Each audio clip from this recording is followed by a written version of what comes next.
One of the most significant skills everyone should learn is the key to persuasiveness. Because it is useful in countless situations. At work, home, and in your social life. The ability to be persuasive and influence others can be instrumental for achieving goals and being happy. Learning about the tricks of persuasion can also give insight into when they're being used on you. The biggest benefit of this is that money will stay in your pocket as you realize just how salespeople and advertisers sell you products that you don't necessarily need. Here are the 11 techniques that work on a subconscious level, and we are starting right now.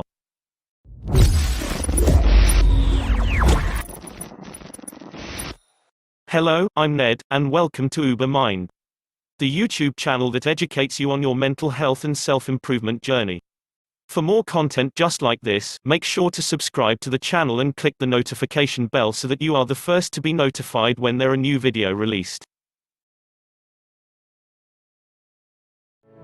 Use framing to influence thought. The glass is half empty. That's how a pessimist would frame the objective fact of a half a glass of water. Framing is simply a way to alter how we will sort, categorize, associate and ultimately give meaning to events, objects or behaviors.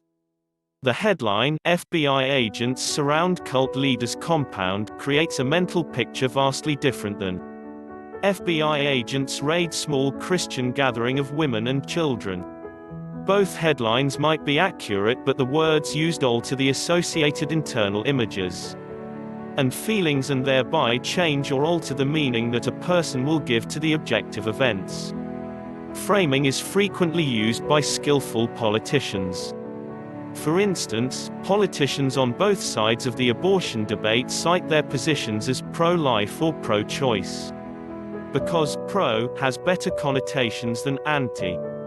Framing subtly uses emotionally charged words to shift people towards your point of view. To frame a persuasive argument, select words that conjure images, positive, negative or neutral, in the minds of your audience. Even with other words nearby, a single framing word can still be effective. Number 2. Use the mirroring technique. Mirroring is the practice of mimicking the movements and body language of the person you are trying to persuade. By acting as the person listening does, you create a sense of empathy. You can mirror hand gestures, leaning forward or away, or various head and arm movements. We all do this subconsciously, and if you pay attention you'll probably notice yourself doing it. Be subtle about it and delay 2 to 4 seconds between the other person's movement and your mirroring. Mirroring is also known as the chameleon effect. Number 3. Promote the scarcity of something. Scarcity is frequently used by advertisers to make opportunities seem more appealing because they have limited availability. The assumption is that if a product is scarce, there must be a ton of demand for it. For example, the tagline, "Buy one now because they're selling out fast." Be aware that this is a technique of persuasion to which you are frequently exposed. And take it into account when you make your purchase decision. Number 4. Use reciprocation to create an obligation. When someone does something for us, we feel compelled to return the favor. So, if you want someone to do something nice for you, why not do something nice for them first? For example, in a business setting, maybe you pass them a lead. At home, you might offer to lend your lawnmower to a neighbor. It doesn't matter where or when you do it, the key is to complement the relationship. Number 5. Use timing to your advantage. People are more likely to be agreeable and submissive when they're mentally fatigued. Before you ask someone for something they might not readily agree to, consider waiting until they've just done something mentally taxing.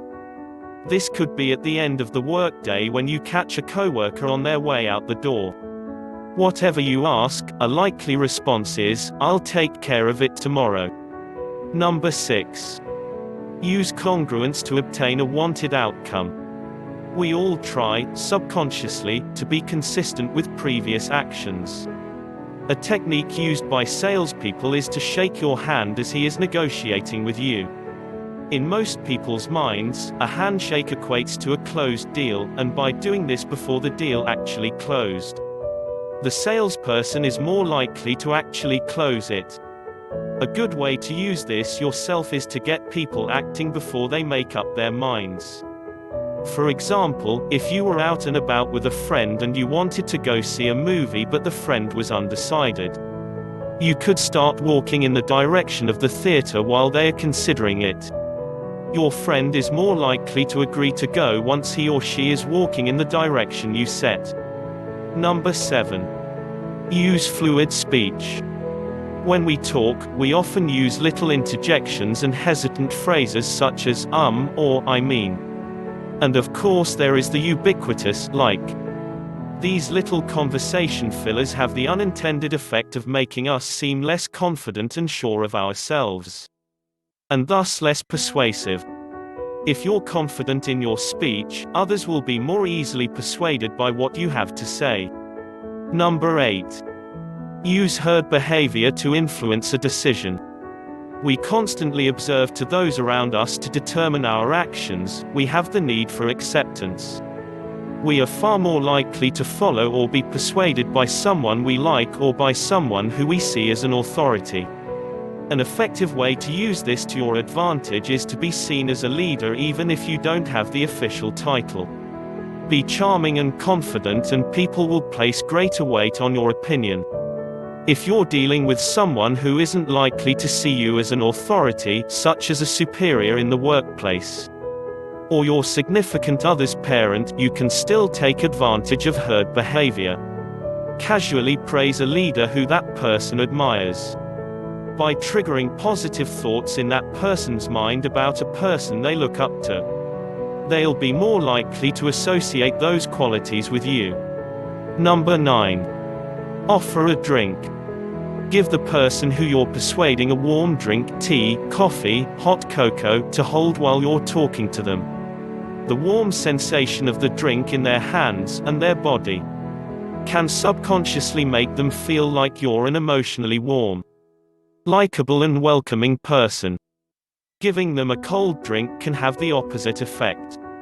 In general, people tend to feel cold and crave warm food or drinks when they're feeling socially isolated. So fill that need in order to make them more receptive. Number 10. Ask yes questions.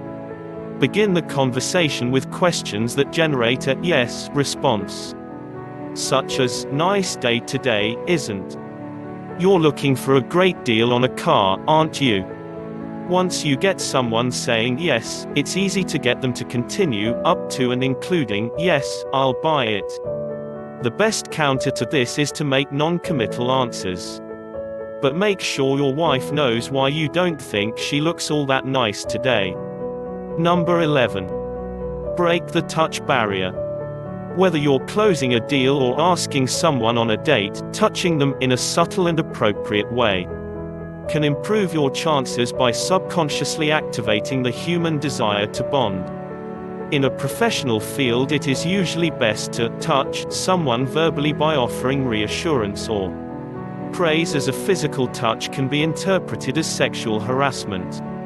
In romantic situations, any soft touch from a woman will usually be taken well. As for men, will require further reading in order to avoid making a woman feel uncomfortable. So, was this video helpful? Let us know in the comments below. If you like this video, give it a thumbs up, and share with your friends, so we can keep making them. For more videos like this, hit the subscribe button and click the notification bell. Also, be sure to check our other videos as well. Thanks for watching.